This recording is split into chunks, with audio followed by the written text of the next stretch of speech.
conosco hoje o nosso consultor na área de reprodução humana, Dr. Everaldo Vieira Filho. Everaldo, seja bem-vindo ao programa Estação Saúde e as suas considerações ao nosso público. Eu queria agradecer o convite da Estação Saúde, novamente aqui para falar dos tópicos sobre infertilidade e reprodução humana. E hoje o tema de importância, o ovários policísticos versus a infertilidade. Pois é, e vale salientar que 1 em cada 5 mulheres, né, apresentam sintomas ou sinais de ovários policísticos. Nós vamos entender melhor o que é exatamente esse ovário, qual a diferença de um ovário normal para um ovário policístico. Mas antes vamos entender, fazer um pouco desse tour, né, em um vídeo que nós capturamos na internet, para você entender como é que funciona o ovário e também o aparelho reprodutor feminino. Na tela do Estação Saúde.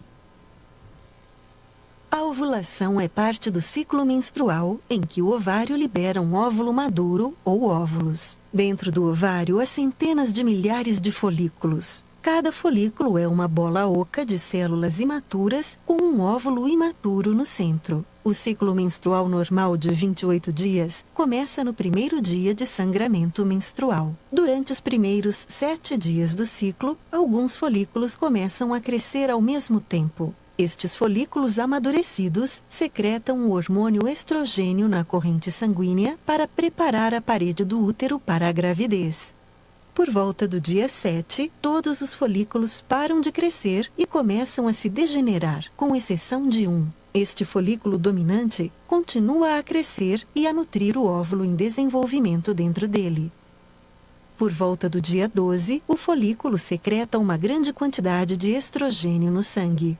Quando o estrógeno atinge o hipotálamo e a glândula pituitária do cérebro, a parte anterior ou frontal da glândula pituitária libera uma grande quantidade de hormônio luteinizante na corrente sanguínea. Por volta de 14 dias, o hormônio luteinizante faz com que o folículo passe por um surto de crescimento repentino. Pouco antes da ovulação, o óvulo se desprende do interior do folículo. O folículo saliente libera substâncias químicas, fazendo com que as duas trompas de Falópio se aproximem e rodeiem o folículo. O folículo incha até que ele se abre, liberando o óvulo e o líquido do folículo na cavidade abdominal. Por conseguinte, as fímbrias, pequenas projeções no final da trompa de Falópio, passam rapidamente através do local da ovulação e recolhem os óvulos.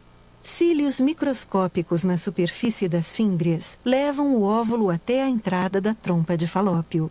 Dentro das paredes da trompa de Falópio, as contrações musculares empurram o óvulo em direção ao útero. Após a ovulação, o óvulo vive entre 12 e 24 horas. Portanto, para que uma mulher engravide, o óvulo deve ser fecundado por um espermatozoide durante esse período. Se não for fecundado, o óvulo se dissolve e é removido juntamente com as paredes do útero durante a menstruação. Bem, você viu aí como tudo isso funciona. Quer fazer alguma observação em relação ao vídeo?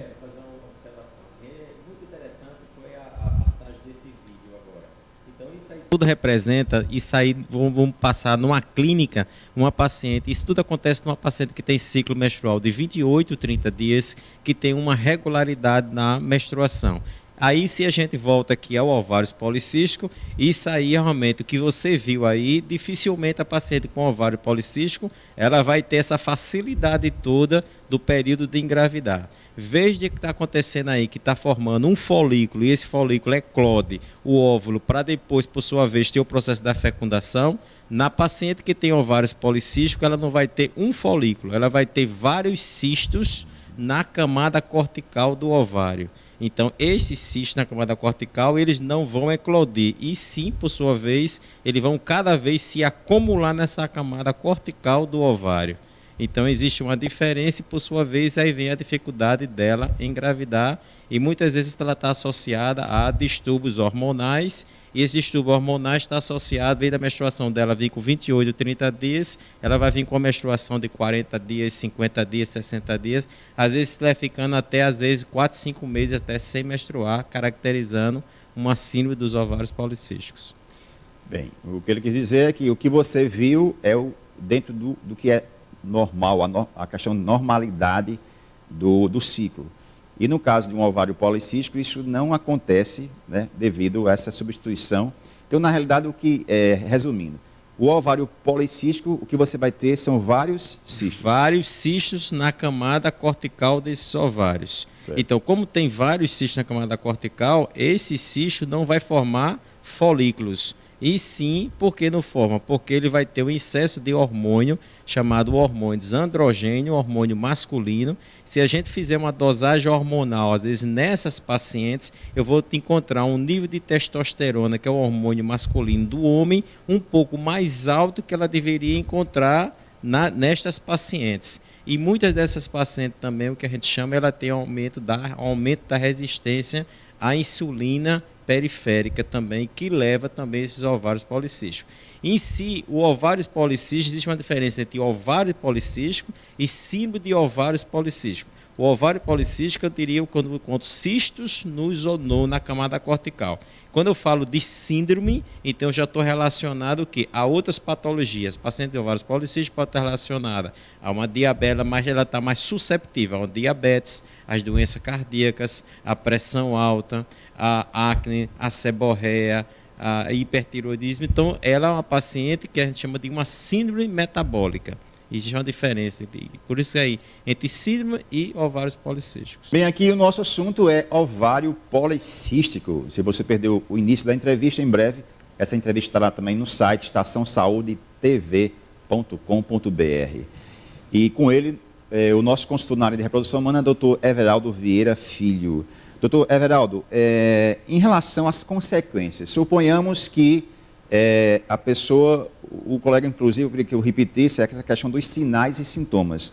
O colega falou na questão um dos sinais seria o atraso do ciclo menstrual. Um outro sinal seria também, me parece que o ganho de peso. Exatamente. E tem um outro sinal que também eu fiz alguma leitura em relação a isso aí, a questão de alopécia, que é a queda de cabelo. Daria para o colega repetir novamente quais são os sinais e os sintomas? Os sinais, como você falou, a obesidade é um sinal. A alopécia ela pode ter também, porque ela vai ter um excesso de androgênio, de hormônio masculino, testosterona também.